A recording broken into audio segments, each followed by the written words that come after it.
nihoyatda taqvodor yaxshi bir xonim bor edi. Haj vaqti yaqinlashib qolgan edi. U bu yil haj qilish niyati bilan haj qildirish shirkatiga kerakli pullarni to'lash uchun o'g'li bilan yo'lga chiqdi. U yo'l bo'yida 6 yoshlar chomisidagi bir o'g'li bilan avtobus saqlayotgan, nihoyatda horg'in ko'ringan bir ayolni ko'rib, o'g'lini mashinani to'xtatishga va ularni boradigan yerga olib qo'yishga buyurdi. Xonim u ayoldan nega boradiganligini so'radi. Ayol nihoyatda g'amkin holda yurak kasali doktorxonasiga boradiganligini aytdi. Umaq o'g'il bo'lsa to'xtamay onasiga erkilaydi va o'zining qachon bu dardlardan qutuladiganligini so'raydi. Onasi bo'lsa o'g'liga qarab yig'i aralashgan tabassum bilan javob beradi. O'g'il birdilla onasidan so'rab qoldi. "Ona, men qachon o'lib ketaman? To'g'ri o'g'illardan bakmu zerikdim." Ayol xonim o'g'ilning so'zini anglab cho'nqur qayg'uga cho'mdi. Vujudini titrak bosdi. Ona o'g'liga javob berib mundoq dedi: "Yo'q o'g'lim, sen o'lib ketmaysan.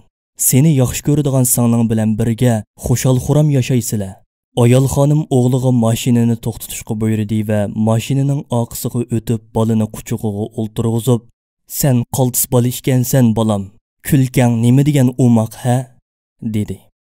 "Men ilgari nihoyatda umoq edim, lekin doğru okullarning sababi bilan chiroyim o'zgarib ketdi", dedi o'g'il ma'yuslanib. Ayol xonim bolaning qo'liga suyib qo'ydi va uni erkiltishga boshladi. O'g'ilning chiroyiga kulki yugurdi va go'yoki xushalliqqa jo'r bo'lishni talab qilgandek talmurib onasiga qaradi. O'g'ilning onasi afsuslanib turib, "Hey, bolamning yuragida masala bor bo'lib, jiddiy operatsiya qilishga tegishli edi. Doktorlar darhol operatsiya qilinmasa bir qancha oy ichida o'lib ketadiganligini da'vatadi. Afsus, bizning operatsiya qilgudek pulimiz yo'q. Beshimizga kaginini ko'ramiz deb odatdagi doğru okullar bilan davolab kelayotgan edik." Ayol xonim bakmo afsuslandi va "Xotirjam bo'ling. Uni operatsiya qilayli. Barliq chiqimlarni men ustimga olaman. O'g'lingiz singlisi bilan xushal-xuram o'ynab yuradigan vaqtlarmi keladi. Alloh xolisa sallamaza saqayib ketadi", dedi. Ayol ko'z quloqlariga ishonmayla qoldi va rahmatini bildirish uchun ayol xonimning beshiga suyib qo'yishga oldirdi. Ayol xonim buningga qo'shilmay mundoq dedi: "Meni siz bilan uchrashtirgan va yo'limni o'zgartgan Allohga shukrlar bo'lsin." Ayol xonim maxsus operatsiya doktorining yiniga ular bilan hamroh bo'lib birga bordi va butun operatsiya chiqimlarini to'ladi. Operatsiya atdeganda elib berilmoqchi bo'ldi. Ayol xonim ularni uyiga opirib qo'yib, o'z uyiga qaytayotganida o'g'li onasiga mundoq dedi: "Siz nima degan uloq ona ha?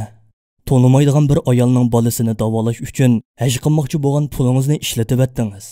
Biroq singlimning talabini unutib qoldingiz. U sizdan Kabening qishida Allohga yolvorib turib, o'zi uchun farzand tilab duo qilib qo'yishingizni so'ragan emasmidi?"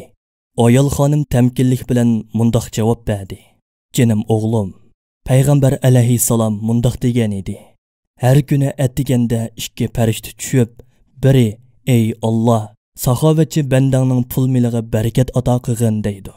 Yana biri bo'lsa ey Alloh, bexil bandangning pul miliga talab etbagin deydi. Singlingni unutib qolmadim. Qizimni qandoqmi unutib qolay? Men u bolaning operatsiya chiqimini berganda Allohga duo qilgan edim.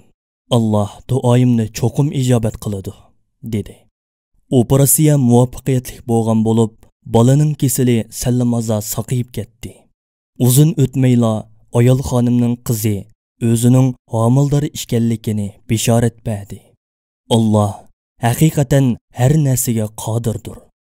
O'z bandalarining duosini ijobat qilguchidir. Alloh taolo mundoq deydi: "Er ayol mu'minlardan kimki yaxshi amal qiladi ekan, biz uni albatta dunyoning qanoatchanlik, halol rizq va yaxshi amallarga muvaffaq qilib, obdan yoshitamiz. Ularga albatta qilgan amalidan mo yaxshiroq savob beramiz." Sura Nahl 96-97 oyat.